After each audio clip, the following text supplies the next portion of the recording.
नमो नमः। स्वागत है आपका मेरे चैनल पर। मैं हूं ममता ठाकुर और आज हम 5वीं कक्षा की हिंदी की पाठ्यपुस्तक सारांश का पाठ 17 पढ़ने वाले हैं। इसका शीर्षक है महादेव देसाई। आज हम इनके बारे में पढ़ेंगे। इनको एक शुक्र तारा भी कहा गया है। इनका जन्म गुजरात के सूरत नामक स्थान पर 1 जनवरी 1892 को हुआ था। इन्होंने जो है LLB की शिक्षा ग्रहण की थी। इसके अतिरिक्त उनको एक महान स्वतंत्रता संग्राम के सेनानी एवं राष्ट्रवादी लेखक के रूप में भी जाना जाता है।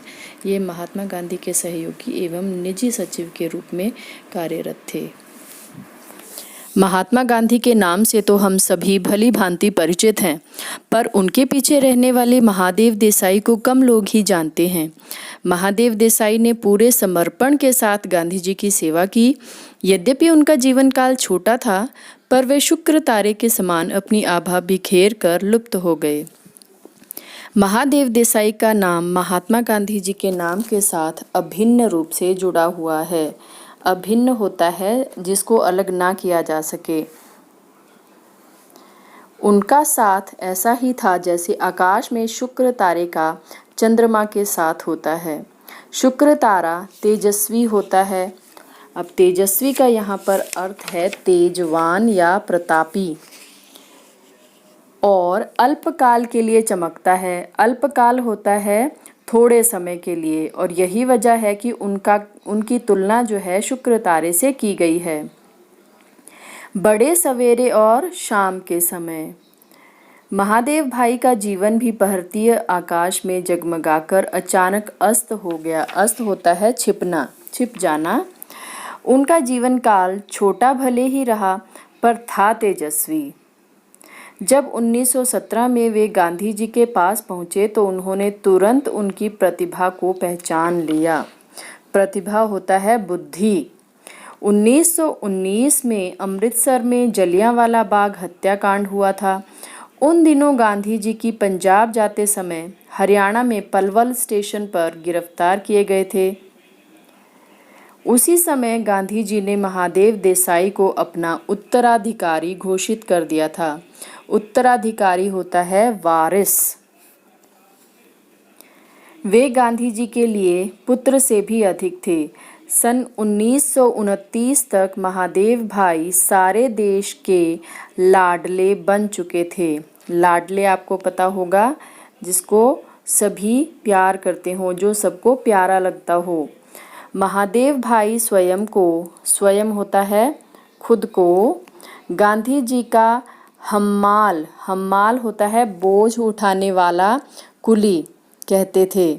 जिन दिनों गांधी जी पर यंग इंडिया पत्र के प्रकाशन का भार आया, तब महादेव भाई ही गांधी जी के पत्र व्यवहार, मुलाकातों, आम सभाओं तथा पत्र में प्रकाशित होने वाली सामग्री को तैयार करते थे। महात्मा गांधी के पास आने से पहले महादेव भाई ने विद्यार्थी अवस्था में सरकार के अनुवाद विभाग की नौकरी की थी। उन दिनों नरहरि भाई उनके घनिष्ठ मित्र थे। घनिष्ठ होता है गहरे। दोनों ने अहमदाबाद में साथ साथ वकालत शुरू की थी। यद्यपि वकालत के पेशे में साहित्य के लिए लगाव नहीं रह पाता, पर महादेव भाई ने कई रचनाओं का हिंदी में अनुवाद किया। और हिंदी में अनुवाद तब करना होता है जब कोई रचना या कोई कहानी या कोई कविता या साहित्य का कोई भी भाग यदि किसी अन्य भाषा में लिखा हो, उसको हिंदी भाषा में लिखे जाने को कहा जाता है अनुवाद करना, हिंदी अनुवाद करना। इनमें प्रमुख हैं, अब इसमें वो नाम बताए जा रहे हैं कि उन्होंने किस किस का हिंदी में अनुवाद किया। चित्रांगदा कच देवयानी की कथा पर आधारित टैगोर द्वारा रचित विदाई का अभिशाप शीर्षक नाटिका, शरद बापू की कहानियाँ आदि, इन सब का जो है उन्होंने हिंदी में अनुवाद किया। अर्थात ये सभी कहानियाँ जो है अन्य भाषाओं में लिखी गई थी, तो इन्होंने उसका हिंदी में अनुवाद किया। महादेव भाई की लिखाई का कोई मुकाबला नहीं था। उनके अक्षर मोती जैसे होते थे। वायसराय के नाम गांधी जी के पत्र हमेशा महादेव की लिखावट में जाया करते थे। वहाँ उनके सुंदर और शुद्ध लेख की प्रशंसा होती थी। प्रशंसा कहा जाता है तारीफ को। प्रशंसा, तारीफ। यद्यपि वे शॉर्ट हैंड नहीं जानते थे, पर गांधी जी की बातों तथा अन्य के उनके वार्तालाप को जेट की सी गति लिखते थे। शॉर्ट हैंड होता है एक प्रकार की लिपि जिसमें जो है हिंदी या अंग्रेज़ी किसी भी भाषा को जो है उन संकेतों के माध्यम से लिखा जाता है और बहुत ही जल्दी उसको लिखा जा सकता है शॉर्ट हैंड लिपि के द्वारा। तो यद्यपि उनको वो शॉर्ट हैंड नहीं थे, मतलब कि उनको शॉर्ट हैंड वाली वो लिपि नहीं आती थी, परंतु जो गांधी जी की बातें होती थी या अन्य उनके साथ कोई भी वार्तालाप या बातचीत होती थी, वो उसको जेट की सी गति से लिखते थे। जेट होता था बहुत तेज़ रफ्तार से लिखते थे। गांधी जी किसी भी पत्र या लेख को ओके करने से पहले महादेव भाई से अवश्य पढ़वाते थे। बड़े बड़े लेखक महादेव भाई के लिखे नोट को पढ़कर दांतों तले अंगुली दबा लेते थे। गांधी जी की लगातार चलने वाली यात्राओं में वे सदैव शामिल रहते थे। हर स्टेशन पर दर्शनार्थी होते हैं जो दर्शन की इच्छा रखते हों, मतलब दर्शन करना चाहते हों, ऐसे लोगों की भीड़ सभाओं, मुलाकातों, बैठकों, बातचीतों के बीच वे कब खाते, कब नहाते, कब सोते, इसका किसी को पता नहीं चल पाता। वे 1 घंटे में 4 घंटे का काम निपटा देते थे।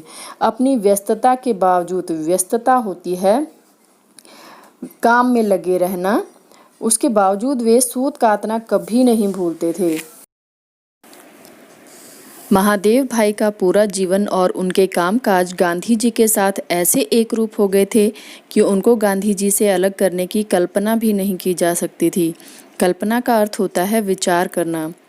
महादेव भाई को प्रथम श्रेणी की शिष्टता, संस्कार युक्त भाषा और मनोहारी लेखन शैली ईश्वरीय देन के रूप में मिली थी। मनोहारी होता है मन को अच्छी लगने वाली, और ईश्वरीय देन होता है ईश्वर की या भगवान की देन। उन्होंने गांधी जी की आत्मकथा सत्य के प्रयोग का अंग्रेजी में अनुवाद किया था, जो यंग इंडिया नामक पत्र में छपता था, बाद में पुस्तक रूप में छपा। उनके जीवन के अंत की कहानी भी बड़ी मार्मिक है। मार्मिक का अर्थ होता है मन को छू लेने वाली। 1934-35 की बात है। गांधी जी वर्धा आश्रम में रहने के बाद अचानक मगनवाड़ी से चलकर गांव की सरहद के एक पेड़ के नीचे जा बैठे। धीरे धीरे वहाँ सेवाग्राम बन गया। महादेव भाई मगनवाड़ी में ही रहे। वे वहीं से प्रतिदिन 11 मील पैदल चलकर गांधी जी के पास पहुँचते थे और फिर शाम को पैदल वापस आते थे। इसका उनके स्वास्थ्य पर बड़ा प्रतिकूल प्रभाव पड़ा। प्रतिकूल होता है विपरीत या उल्टा, और उनकी अकाल मृत्यु हो गई। अकाल होता है असमय। उनकी मौत का घाव गांधी जी के दिल पर अंत तक बना रहा। वे हमेशा यह पंक्ति दोहराते रहते थे, ऐरे जख्म जोगे नहीं जशे, यह घाव कभी योग से नहीं भरेगा। इसके साथ ही हमारा यह अध्याय समाप्त होता है। यदि आपको किसी कठिन शब्द का अर्थ पता नहीं चला हो तो मुझे आप कमेंट करके ज़रूर पूछिएगा, मैं उसका जवाब ज़रूर दूंगी। इसके साथ ही आपका इस वीडियो को देखने के लिए बहुत बहुत धन्यवाद।